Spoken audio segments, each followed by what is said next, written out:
तो मेरे अजीज दोस्तों और बुजुर्गों, आज आपके पास आपकी एक सियासी आवाज है। लोग हमसे सवाल करेंगे, आपसे भी करेंगे कि कांग्रेस पार्टी है, राजद है, दूसरी सियासी पार्टी है, वहां पर भी तो कोई मुस्लिम उम्मीदवार है, उनके कायदीन है। फर्क यह है उनमें और अख्तरुल ईमान में कि अख्तरुल ईमान खुलकर मजलूमों की बात करता है, चाहे वो मुसलमान हो या दलित हो। और जो दूसरे लोग जो दूसरी पार्टी में बैठे हैं वो गरीब और मजलूम अवाम के नुमाइंदे नहीं, वो अपनी पार्टी के नुमाइंदे बनकर अपने आप को गूंगा और बहरा और अंधा बना लेते हैं। आप देखते हैं कि अकेले अख्तरुल ईमान ने बिहार की विधानसभा में बेबाक तरीके से सीमांचल की नाइंसाफी का जिक्र किया। जब कभी भी कहीं पर किसी को मारा गया, पीटा गया, किसी की बेइज्जती हुई, तो अख्तरुल ईमान ने अकेले खड़े होकर बिहार की विधानसभा में जेडीयू और बीजेपी की सरकार से सवालात तलब किए। मगर उसके बरक्स अगर आप उन 4 लोगों को देखेंगे जिन्होंने आपके भरोसे को तोड़कर अपने जमीर को बेचकर जाकर दूसरी पार्टी में बैठ गए, ऐसा लग रहा था कि वो ऐवान असेंबली में अंगड़ाई ले रहे हैं, आराम करने बैठे हैं। अख्तरुल ईमान और मजलिस इत्तेहादुल मुस्लिमीन के हौसले पस्त नहीं हुए। हम जिद्दोजहद को अपनी जारी रखा, कामयाबी जरूर मिलेगी हमको इंशाअल्लाह ताला। तो मेरी आपसे गुजारिश है कि बिहार की सियासत में एक विकल्प के तौर पर मजलिस इत्तेहादुल मुस्लिमीन उभर कर आई है और जमीन से इस जमात से लोग जुड़े हुए हैं। और मुझे यकीन है कि आप कोचा दामन और अहमदपारा की आवाम मजलिस इत्तेहादुल मुस्लिमीन को मजबूत करेगी। अभी आपने वारिस पठान साहब की जबान से सुना कि लोग मजलिस पर तनकीद करते हैं कि अगर आप जीत जाते हैं तो आप मिनिस्टर नहीं बनेंगे, मंत्री नहीं बनेंगे। मैं उनको जवाब देता हूं कि जो लोग मजलिस को छोड़कर आवाम को दगा देकर राजद में चले गए, जब Tejashwi Yadav deputy chief minister थे, उन्होंने कोचा दामन के लिए कौन सा काम मंजूर करवाया? बताओ हमको, तुमने कौन सा डेवलपमेंट का काम करवाया? अख्तरुल ईमान तो मजलिस से वाबस्ता थे, तेजस्वी यादव इनका दुश्मन है, मगर अख्तरुल ईमान ने अपने विधानसभा में 800 करोड़ के करीब के काम को शुरू करवाया और उसमें बहुत से काम पाए तकमील को भी पहुंच चुके हैं। इसको कहते हैं जिसमें जज्बा होता है, इखलास होता है, वो हुकूमत किसी की भी हो। अख्तरुल ईमान ने अपने विधानसभा के क्षेत्र में इन तमाम काम को करवाया। तो मेरी आपसे गुजारिश है कि अपनी सियासी क़यादत को मजबूत करिए। हम गैरों की चौखट पर जाकर भीख नहीं मांगेंगे। आपके पास इतनी ताकत है कि आप अपने वोट से दोबारा इंशाअल्लाह ताला कोचा दामन से मजलिस उम्मीदवार को कामयाब कर सकते हैं और मुझे यकीन है कि जरूर कामयाबी मिलेगी। अब नहीं मालूम क्या होने वाला है राजद में, मगर मजलिस ने अपनी नेक नीयती का इजहार किया। हमने अख्तरुल ईमान साहब ने लालू प्रसाद यादव साहब को खत लिखा। उसके बाद तेजस्वी यादव ने कहा कि मुझे नहीं मिला। मेरे भाई, अगर घर में बाप जिंदा होता है तो बाप की मौजूदगी में जब बड़ों के सामने कोई बात रखी जाती है तो छोटों को हक नहीं पहुंचता कि वो कहे कि आपने अब्बा को कहा, मुझे नहीं कहा। मैं उस घर से आता हूं जहां पर हमने हमारे वालिद मरहूम की जिंदगी में मैंने बहुत ही कम अपने वालिद से आंख में आंख मिलाकर बात किया होगा। हमारे लिए हमारी वालिद की बात उर्फ आखिर होती थी, मगर फिर ठीक है, हर घर में अलग माहौल होता है।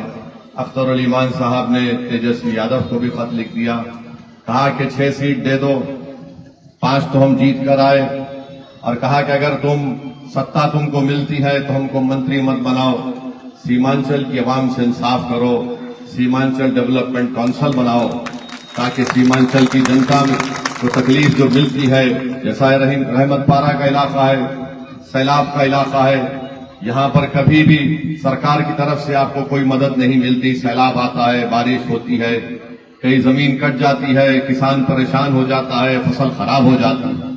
अब आप बताइए, इससे बढ़कर तो हम कुछ नहीं कर सकते।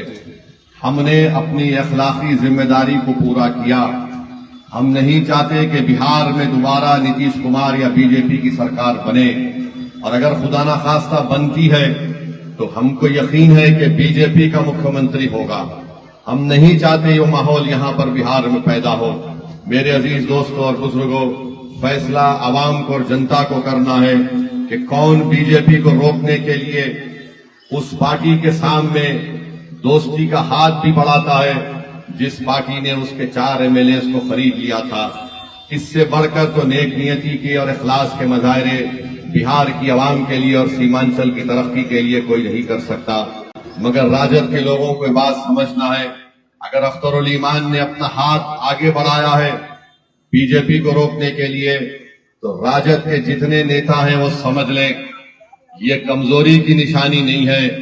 तुम अगर हमारे इस अखलाकी प्रपोजल को जो हमने तुमको दावत दी है तुम उसको कबूल नहीं करोगे, तो याद रखो तेजस्वी, अख्तरुल ईमान के हाथ, मजलिस के हाथ बड़े दराज हैं। जो हाथ तुम्हारी तरफ दोस्ती के लिए बड़ा है वो कल इंशाअल्लाह ताला तुम्हारे गिरेबान के तार से भी खेलेगा। तुम याद रखो इस बात को। हम कमजोरी का मजाक नहीं किए।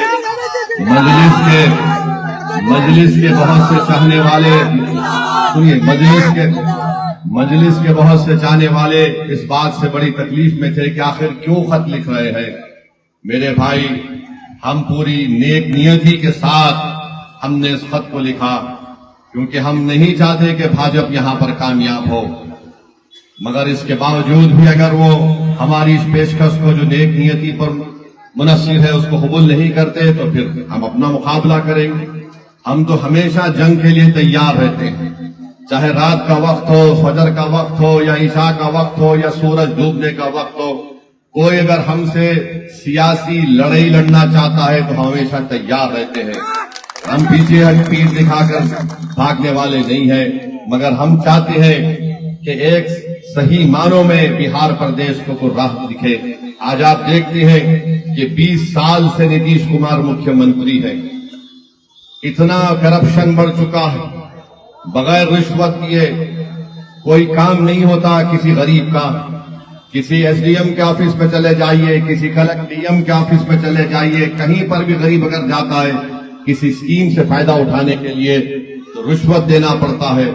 करप्शन आसमान को छू रही है, गवर्नेंस नाम की कोई चीज नहीं है। मगर नीतीश कुमार 20 साल से मुख्यमंत्री बने बैठे हैं। जो लोग हम पर इल्जाम लगाते हैं वोट काटने का, क्या क्या इल्जाम लगाते हैं, मैं इनसे पूछना चाह रहा हूं कि 2015 में तेजस्वी और नीतीश कुमार ने मिलकर सरकार नहीं बनाई, उसके बाद नीतीश कुमार बीजेपी कैसे चले गए? फिर आपने 5 साल पहले फिर आप लोग मिले, फिर हुकूमत बनाए, फिर नीतीश कुमार छोड़कर बीजेपी चले गए। हम इलेक्शन लड़ते हैं तो हम पर इल्जाम लगाते हैं, तो हुकूमत साथ बनाकर 5 साल मुकम्मल नहीं करते और बीजेपी को सत्ता देते हो तो तुम पर कोई उंगली ना उठाए। याद रखो, सच्चाई ये है कि अगर बिहार में बीजेपी पनप रही है तो इसके जिम्मेदार राजद भी है और नीतीश कुमार भी है कि तुमने उनको जमीन फराहम की। मेरे अजीज दोस्तों और बुजुर्गों, भारत के प्रधानमंत्री नरेंद्र मोदी हैं, वो बार बार सीमांचल की आवाम की बेइज्जती करते हैं। यहां पर आकर कहते हैं कि यहां पर घुसपैठी है, यहां पर बांग्लादेश के लोग आए हैं। हम भारत के प्रधानमंत्री से कहना चाह रहे हैं, मोदी से, अमित शाह से, आप सीमांचल की जनता से वफादारी का सर्टिफिकेट नहीं मांग सकते। सीमांचल की जनता वो गयूर अवाम है, जब मुल्क आजाद हुआ तो वो लोग इस पाकिस्तान नहीं गए, उसके बाद बांग्लादेश बना तो सीमांचल की आवाम ने पलट कर नहीं देखा। हमको बड़ी तकलीफ होती है और मैं मजम्मत करता हूं भारत के प्रधानमंत्री नरेंद्र मोदी और अमित शाह जब बार बार कहते हैं कि सीमांचल में यहां पर आबादी बहुत बढ़ रही है। अरे आबादी कहां बढ़ रही है हमको बताओ। भारत के प्रधानमंत्री, आप एक चुनाव जीतने के लिए पूरे सीमांचल को बदनाम नहीं कर सकते, हम इसकी इजाजत नहीं देंगे। मैं सीमांचल की जमीन पर खड़े होकर नरेंद्र मोदी से पूछ रहा हूं, अगर तुमको भारत से मोहब्बत है तो तुम बताओ तुमने भारत के लिए क्या किया। तुमने भारत के गरीब नौजवानों का मुकद्दर, उनका रोजगार बर्बाद कर दिया, और आज आप यहां पर आकर आप कहती हैं कि यहां पर घुसपैठी घुस गए। अरे 65 लाख नाम इलेक्शन कमीशन ने निकलवाए, चाहे कोई मर गया या शिफ्ट हो गया डबल एंट्री के नाम पर, मगर क्या उसमें कोई घुसपैठिए का नाम निकला? मगर मकसद एक ही है कि सीमांचल आओ और यहां पर आकर, क्योंकि मुस्लिम बाहुल इलाका है, यहां पर सीमांचल की जनता को बदनाम करके जाओ। नरेंद्र मोदी इंशाअल्लाह ताला जब चुनाव का दिन होगा, सीमांचल की जनता तुमको बताएगी कि कौन भारत का नागरिक है और कौन घुसपैठी है, और तुम्हारे इस इल्जाम का जवाब कोटा दामन से दिया जाएगा, अमूर बैसा से दिया जाएगा, किशनगंज से दिया जाएगा, बहादुरगंज से दिया जाएगा, ठाकुरगंज से दिया जाएगा, पूर्णिया कटिहार से दिया जाएगा। ये जेब नहीं देता कि देश का प्रधानमंत्री आकर भारत की सरजमीन में बसने वालों पर एक झूठा इल्जाम लगाकर जाए। ये हुब्बुल वतनी नहीं है, मोदी को समझना चाहिए हुब्बुल वतनी नहीं है। सीमांचल की जनता इस बेइज्जती को बर्दाश्त कभी नहीं करेगी, और तुम्हारे इस झूठे इल्जाम का जवाब इंशाअल्लाह ताला मुत्तहदा तौर पर जब वोटिंग का दिन होगा, चुनाव का दिन होगा, सीमांचल की जनता इसका जवाब देगी। मोदी आकर पूर्णिया के एयरपोर्ट का इफ्तिताह करके बड़ा तीर मारते हैं। अरे वो बरसों से एयरपोर्ट बना तैयार था, तुमने आकर उसका इफ्तिताह किया, मगर बताओ तो सही, आखिर सीमांचल में एम्स क्यों नहीं लाया जाता? गाया की तरह यहां पर फैक्ट्री क्यों नहीं बनाई जाती? आपने जलालाबाद से लेकर किशनगंज तक वो रेल की पटरी का लाइन क्यों नहीं डलवाया? कोचा दामन विधानसभा में रेलवे स्टेशन क्यों नहीं बनाते तुम? एएमयू को आपने बर्बाद करके रख दिया, उसके लिए फंड क्यों जारी नहीं करते? तुमको घुसपैठी याद आता मोदी। अरे सीमांचल में इंसान बसते हैं, सीमांचल में इंसान बसते हैं। अच्छा, एयरपोर्ट इफ्तिताह किए, वहां से डायरेक्ट फ्लाइट कहां जाती है? दिल्ली नहीं जाती, मुंबई नहीं जाती, पंजाब को नहीं जाती, मगर मोदी ने कहा एयरपोर्ट बनेगा तो अहमदाबाद जाएगी, गुजरात को जाएगी। आप बताइए क्या हो रहा है इस देश में? प्रधानमंत्री है देश के आप किसी प्रदेश के प्रधानमंत्री नहीं है, देश के प्रधानमंत्री है। बार बार घुसपैठी कहने वालों ने नरेंद्र मोदी, आओ मैं तुमको ले जाकर दिखाता हूं, सीमांचल की सरजमीन में तुमको खड़ा करके दिखाऊंगा कि जो बांग्लादेश की सरजमीन है, वहां पर चीन एक छोटा एयरपोर्ट बना रहा है। भारत के प्रधानमंत्री नरेंद्र मोदी चीन का नाम लेने से डरते हैं, जबान उनकी लड़खड़ा जाती है। 2000 स्क्वायर किलोमीटर पर लद्दाख में चीन कब्जा करके बैठा है, और नरेंद्र मोदी चीन के बारे में कुछ नहीं कहना चाहते।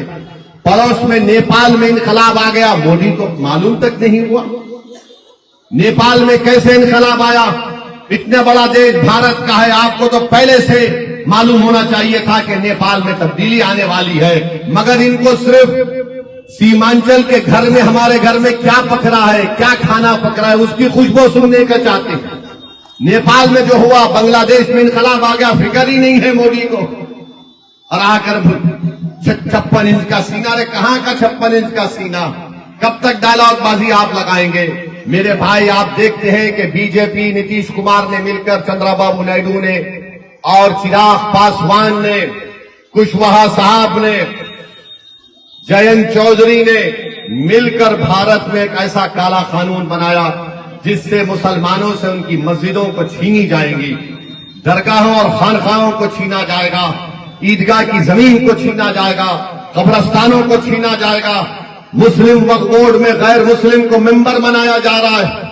क्या बिहार प्रदेश में जो बिहार का हिंदू एंडोमेंट का कानून है, क्या कोई गैर हिंदू मेंबर नहीं बन सकता? तो फिर मुस्लिम वक्फ बोर्ड में कैसा बन रहा है बताओ? नीतीश कुमार, नरेंद्र मोदी, चिराग पासवान, बताओ। बोध गया में सिर्फ हिंदू और बौद्ध बन सकता है मेंबर, तो फिर बिहार के वक्फ बोर्ड में गैर मुस्लिम कैसा बनेगा? मेरे भाई, इस तरह का काला कानून बनाया। मैं बहसीयत एक रुकने पार्लिमान, मैंने बहुत कोशिश की, पार्लियामेंट में दलाइल देकर मैंने कहा यह कानून संविधान का आइन के खिलाफ है। मैंने उसको काला कानून कहकर उस बिल को फाड़ा।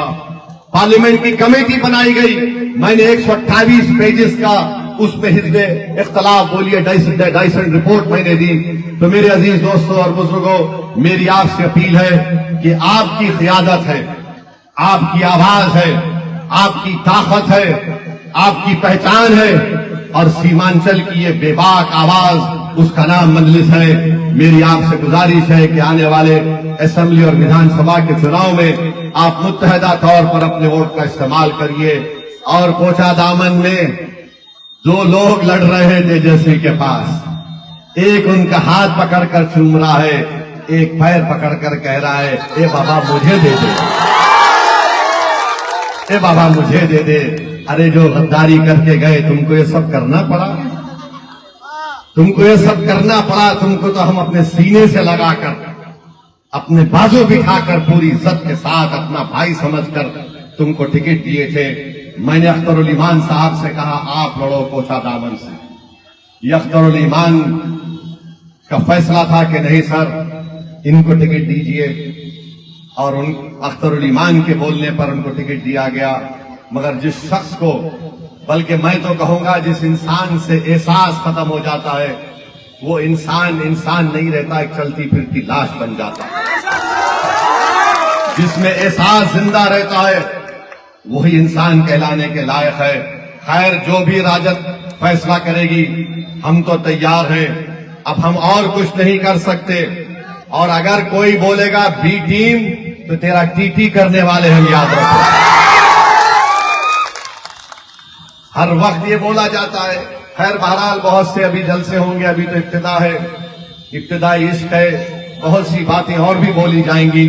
बस आपका बहुत शुक्रिया कि आप तशरीफ लाए, इस चिलचिलाती धूप में आप खड़े रहे। हमको और भी 3 प्रोग्राम कोचा दामन में कर पूर्णिया को जाना है, वहां पर भी मीर जाफर को जवाब देना है। अस्सलाम वालेकुम।